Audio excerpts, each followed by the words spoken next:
दोस्तों, राम मंदिर का काम लगभग पूरा हो रहा है। जब सुप्रीम कोर्ट से यह फैसला आया कि अयोध्या की जमीन पर राम मंदिर बनेगा तो राम भक्तों की खुशी का ठिकाना ही नहीं था। लेकिन दोस्तों, राम मंदिर का यह फैसला इतनी आसानी से नहीं लिया गया। इसके लिए अयोध्या की जमीन को बहुत सारी चुनौतियों से गुजरना पड़ा है। जहां राम मंदिर बन रहा है और आज की इस वीडियो में मैं आपको अयोध्या के इस राम मंदिर का इतिहास बताने वाला हूं। बस मेरे साथ वीडियो में इसी तरह बने रहिए।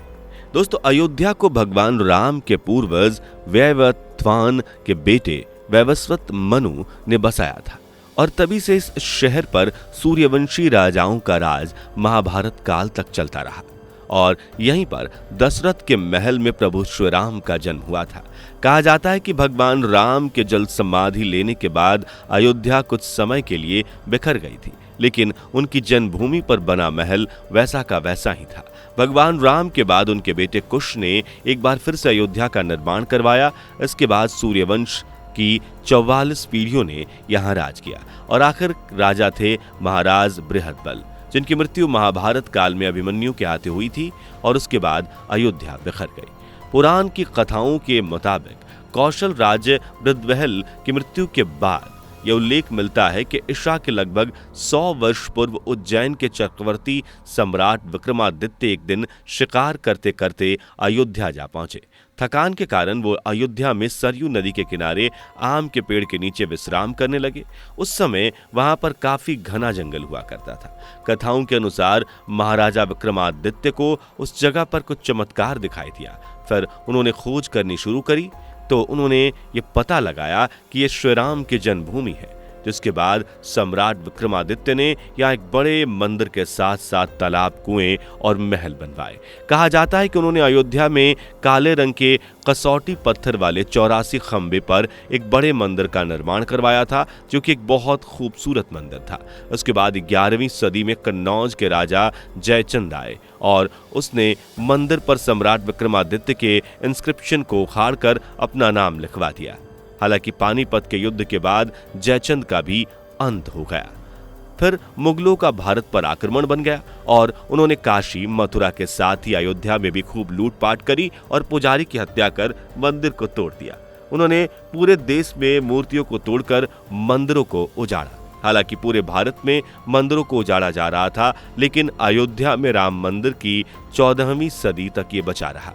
फिर हिंदुस्तान पर मुगलों का राज हो गया और राम जन्मभूमि अयोध्या को नष्ट करने के लिए कई अभियान चलाए गए और फिर साल 1527-28 में इस मंदिर को तोड़कर यहाँ इस जगह पर बाबरी मस्जिद का ढांचा खड़ा किया गया। बाबरनामा के अनुसार मंदिर को तोड़कर वहां मंदिर बनाने का आदेश बाबर ने दिया था और उस समय यहाँ मस्जिद बनवाई गई, जो 1992 तक बनी रहे।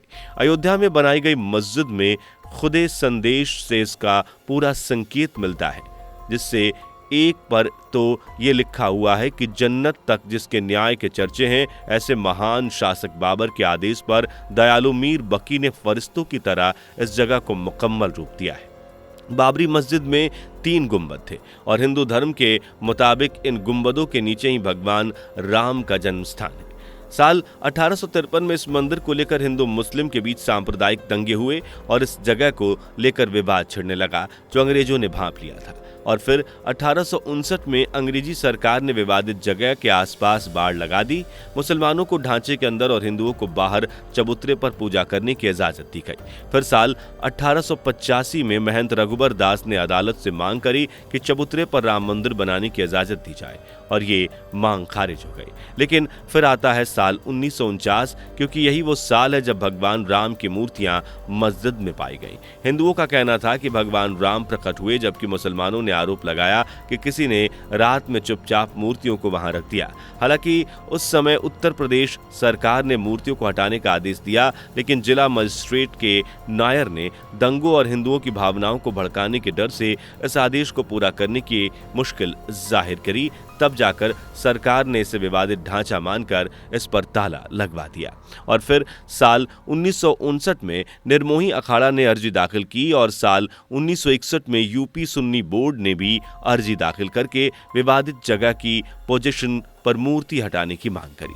साल 1984 में विश्व हिंदू परिषद ने एक कमेटी गठित करी और विवादित ढांचे की जगह मंदिर बनाने की मांग करी। फिर साल 1986 में याचिका डालने के बाद फैजाबाद के जिलाध्यक्ष के.एम. पांडे ने 1 फरवरी 1986 को हिंदुओं को पूजा करने की इजाजत देते हुए ढांचे से ताला हटाने का आदेश दिया। फिर आता है 6 दिसंबर 1992, जब विश्व हिंदू परिषद और शिवसेना समेत दूसरे संगठनों के लाखों कार्यकर्ताओं ने विवादित ढांचे को गिरा दिया। इसके बाद देश भर में सांप्रदायिक दंगे भड़क गए और इसमें 2000 से भी ज्यादा लोगों की मौत हुई।